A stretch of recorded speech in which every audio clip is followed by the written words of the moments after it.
please let me at least talk with her, because that's my daughter, you know, that's my family. That's all I have. No, in the letter that I received, she states in that letter that those are her biological children, not your biological children, that you have a biological child with someone else. Oh, it's with her. No, that's not what's in the letter. With Claudia? Rushing? Yes, I have a little girl, Athena Gibson. That's not what she put in the letter. The courtroom settles as the defendant is called forward. A man already standing on deferred adjudication for aggravated assault with a deadly weapon. What begins as a routine plea change will unfold into a full accounting of years of second chances. And we'll find out if this one has finally run out.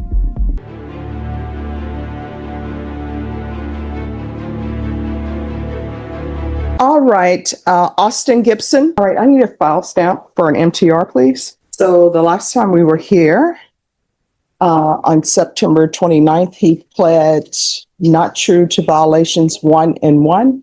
So is that still the case? No, Your Honor. My client wishes to change his plea to true to both the allegations. All right.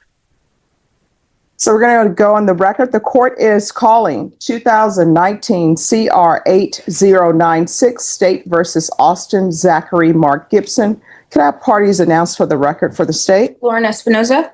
Andrew Fraley for the defendant. And are you Austin Zachary Mark Gibson? Yes, Your Honor. Did you review the document entitled Motion to Enter Adjudication of Guilt and Revoke Community Supervision with your attorney? Did you understand it? Yes, Your Honor. Are you the same Austin Zachary Mark Gibson who was placed on deferred adjudication in 2019 CR 8096 for the offense of aggravated assault with a deadly weapon on February 21st, 2020 for a period of 7 years? Is that you? Yes, Your Honor. All right, state. Your Honor, violated condition number 1, on or about the 31st day of August 2025 in Bexar County, Texas, the defendant, Austin Zachary Mark Gibson, committed the offense of criminal trespass in violation of condition number 1. How do you plead to that? True. Violated condition number 1, on or about the 31st day of August 2025 in Bexar County, Texas, the defendant, Austin Zachary Mark Gibson, committed the offense of criminal mischief greater than or equal to 750 less than 2,500 in violation of condition number 1. How do you plead to that? True, Your Honor. Did you understand by pleading true to violations 1 and 1, the court could find it true, grant the motion, find you guilty, sentence you up to 20 years in the prison and up to $10,000 fine? Yes, Your Honor. Knowing that, do you still wish to plead true to violation of conditions 1 and 1? Yes. Court will find violations of conditions 1 and 1 true. State, what are you recommending? Your Honor, at this time, state is recommending that you grant state's motion to revoke, enter an adjudication of guilt, and sentence to 7 years in prison. And defense, what are you requesting? Judge, we're requesting continue. My client would like to address the court. All right, can you raise your right hand? Do you solemnly swear or affirm the testimony you give will be the truth and nothing but the truth, so help you God? I do. All right, you can lower your hand, state your name for the record. Austin Zachary Mark Gibson. All right, so what do you wish to say to the court? I just want to tell you that I do accept a full range of, full responsibility for it all, and I do apologize to you in the court, and the persons of that business. I did react like this due to, lack of consistency on my medications. I do ask that I can get the help, to get this correct. I have a meeting scheduled with Miss Amanda at CHDS. I apologize. I'm going to ask a couple of questions and go back. Before we talk about Amanda from Center for Healthcare Services, talk about what happened. You said you were inconsistent on your medication. Yes. You want to be more specific? A lot of the inconsistencies would be, getting up very early for work, like 3 a.m. I wouldn't, out, just pack my lunch and out the door. Being there's time that my phone isn't charged or plugged in, or even the noise, because my little girl would like to grab my phone. And so you basically stopped taking medication. Yes. And ever since you got clean and sober, when did you get sober? I've been sober for a good while. Ever since you got out of Lifetime, pretty much? Yes. With one minor exception, but you've tested negative on your UAs since October of 2024. So basically for the last year, you've been all negative on all your UAs. Yes. And you successfully completed lifetime recovery inpatient. Yes, sir. Successfully completed SATF before that. Yes. You had done the outpatient program before. Yes. Completed your UAs in the last year successfully. Done private outpatient with lifetime. Is that correct? Yes. And you're behind on your fees though. Is that correct? Yes. But I do have employment. Yeah. But go ahead. I do have employment that I can catch that up. You know, I did have a vehicle that had a lot of issues and it took a lot of my money. And that's why I couldn't stay consistent on the payments. But this job that I do know is a second chance employer. They have accepted me for employment. So, And so since you got off your medication, that's the real problem you're having. yes. And what happened with this specific incident? It was just time of day. It was hot. You know, I just got frustrated. I outlashed towards just an inanimate object rather than a person. And, you know, broke the fence and I was looking for water for my radiator because I thought it was the radiator that had failed, but it was the water pump. So I tried to put water into the reservoir so that it could feed back into the radiator, but I didn't find nothing but like maybe a quarter of a cup. So, but what happened was you were trying to fix that. Yeah, I wanted to fix that and, you know, I couldn't find a water faucet that worked. So I said, oh, you know what? I already broke the fence. Let me go to the roof. Let me see if I can find a run valve for the HVAC system. Well, I found one. I tried to turn it and it didn't work. So when I stood up, I slipped and I kicked the piping right there. And what does that have to do with you being off your medication? Talk to the judge about that. That's just, you know, my mood swings have been, it's been a lot of up and down. And I never really understood how to talk to anybody about that. You know, I would like to try to talk to my team there at the Center for Healthcare Service, but when I do call, a lot of the numbers, either when I call, they answer and hang up, or, you know, it sounds like a fax machine, like a beep, boop, beep, boop, boop. I have a question. Yes, sir. You've been before me previously for a violation of condition number 1. Yes. And whenever there's a violation of condition number 1, that's a new charge. So what was your previous violation of condition number 1 for? I can't recall. All right. Could somebody look that up and tell me what that previous number 1 was? Because once you had a violation of condition number 1 for that time, the court denied the motion, and that's when you got sent to lifetime recovery. And the motion was withdrawn. So there was a previous number 1. Yes. What was the previous number? In 2023, the new offensive assault was withdrawn on 2023, and conditions were amended to include drug court lifetime recovery. All right. So that was an assault. And who was the complainant in that assault? It was my wife, The name? Claudia. Russian. Yes. And now I have a letter, defense exhibit number 1, with her saying, there were some issues between you as far as you're not doing your medications. Yes. All right, continue. I'm just trying to get the sequence of events in my head. Yes, all right. And it's just been there's not much else I could say about it. It's just, I've had a lot of, problems within myself trying to find either courage or, cry out. I'm not sure, but I didn't know that I could even come to you. A lot of people told me in the jail that I could ask you. No, because let me just tell you, let me stop you right there. You're saying that you can't come to me. No. I don't believe that. And let me tell you why I don't believe that. And your counsel will tell you this. Everyone in this court who is placed on probation, I let them know. If they have an issue, let their officer know. If they feel as their officer is not addressing it, then you can come back to me. And every time that somebody's had a motion to revoke, if I've continued them, I tell them that. So don't start with, I didn't know I could come, because that's not true. Yes.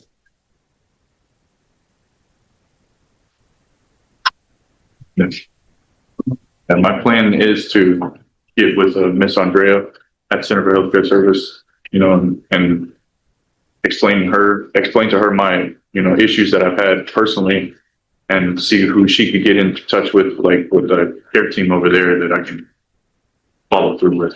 Austin, if I could interrupt you, you met with somebody 2 weeks ago from Center for Health Care Services since you've been in custody, is that correct? Yes. And when you met with her, she talked to you about if you're released, if the judge is kind enough to continue you can go to Center for Health Care Services. Yes. And they will plan a treatment and care team around you. Yes. That's what you told me. Yes, they will. So it's not so much of, you know, you're going to talk to her when you get out, but you've actually met with her and. Yes, and she's told me and 4 other gentlemen that they would do that. And so what you're asking the court to do. And I'm asking the court if you could kindly reinstate, if not, I accept full range of the punishment of my problems here. All right, state any questions? Briefly, Your Honor. Mr. Gibson. Yes. At any point during this inconsistency you refer to, did you inform your probation officer? Say again? At any point during this time of inconsistency, did you inform your probation officer of that inconsistency? It's been she's a very hard woman to get a hold of to start with. So, I mean, I would like to talk to her. Like I would want to tell her things like that, but she would always say like, no, that's not for me to deal with. But my question is, did you make attempts? Yes. Okay. And then prior to August 31st, 2025, did you have contact with Center for Health Care Services regarding this inconsistency? Or did you make attempts to? Yes. Yes. You mentioned that you were attempting to get water, correct? Yes. On or about August 31st, 2025, was the Wallace Bank open? No. Were there I other don't think- businesses around? There was a Jason Sedeli, I believe, but I had asked somebody like from the parking lot, like, hey, can you help me with some water? They looked at me like I was crazy, so I was like, I'm not even going to attempt to. Would you agree with me when you jumped the fence for the Wallace Bank, you had 2 jugs of water with you? No, I had an empty bottle. So at no point you didn't pour water on yourself throughout the time? I poured water on myself, yes, but that was very hot water. So you would agree you came to the Wallace Bank with yes, water? with water, yes.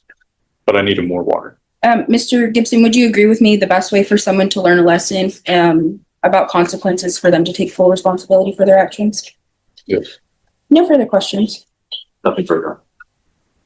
All right. So, probation, on this case, can you tell me, was there any restitution that was due Vincent Arias and Victor Toro? All right. So, Mr. Gibson, what I can tell you is I read the letter from Miss Rushing. There is nothing else I can do to help you. And let me explain to you why. This is not your first motion to revoke. And each motion to revoke that you've had with me has been your having a new case. So the first time, you're, of course, on deferred adjudication for aggravated assault with a deadly weapon. And the first time was an assaultive case against, you say, your current wife. And that motion was withdrawn.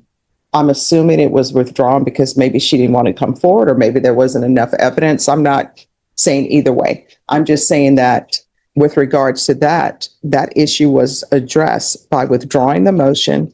And when that motion was withdrawn, the first thing was a referral to felony drug court. And if you were not accepted there, a referral to lifetime recovery.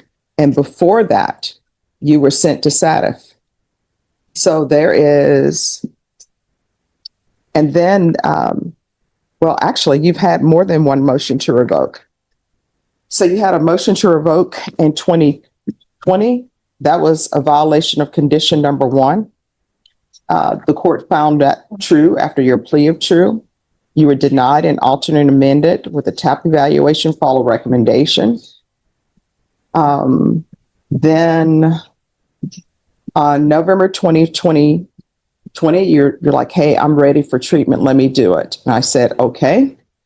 And that's when you were with your new wife, and there was supposed to be no harmful or injurious contact with her.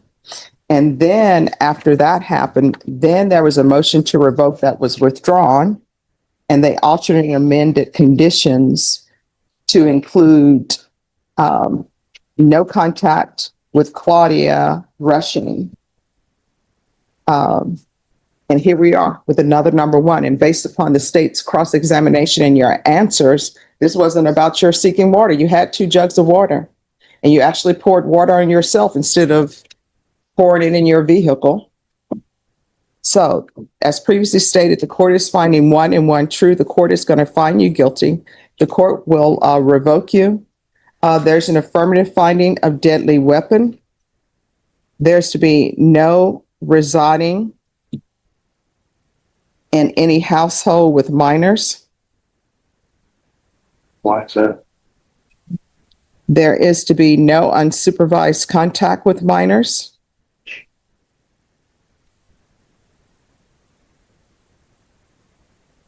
And the court is going to have the previous conditions that were previously given. There's to be no contact with Claudia Rushing.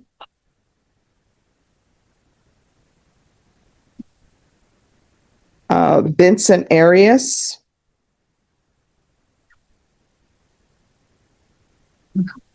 And Victor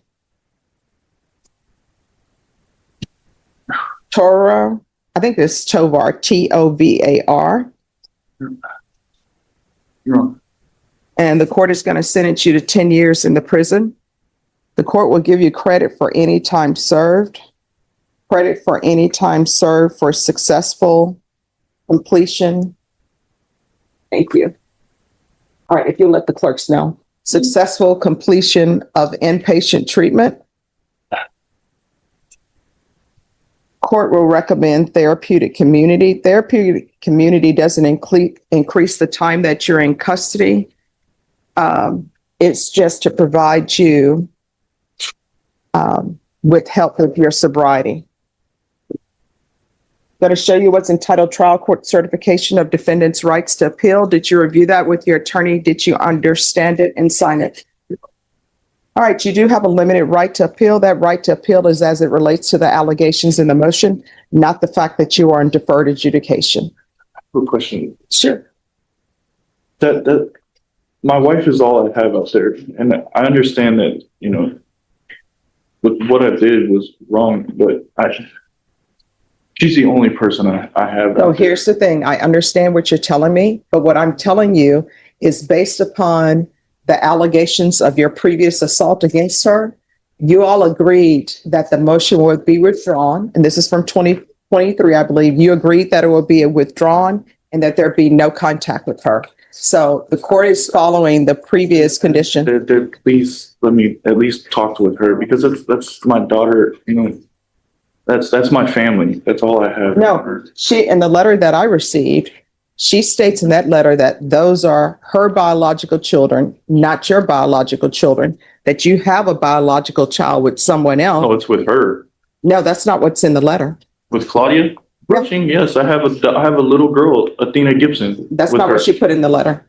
Yes, I have a biological daughter with her, Your Honor. Well, what I'm telling you is when you're released, you're not allowed to have any contact with her. When you're at the prison, you're not allowed to have any contact with her. You're not allowed to have any unsupervised contact with minors, and you're not allowed to reside in any home where there are minors. And that's based upon the letter that was presented to me. That's based upon your current actions. And Judge, could we modify that to allow him to have contact with his biological daughter? No unsupervised contact with minors. All right, thank you. Gibson pleads one last time for contact with his family, his child, his wife, but the court follows the paper, the prior agreements, the letters submitted. Emotion doesn't override the record. Protection outweighs promise. So in the end, this wasn't about one bad day. It was about years of chances already spent. The court chose finality over faith, accountability over hope. 10 years is the answer this system arrived at. Drop your thoughts below.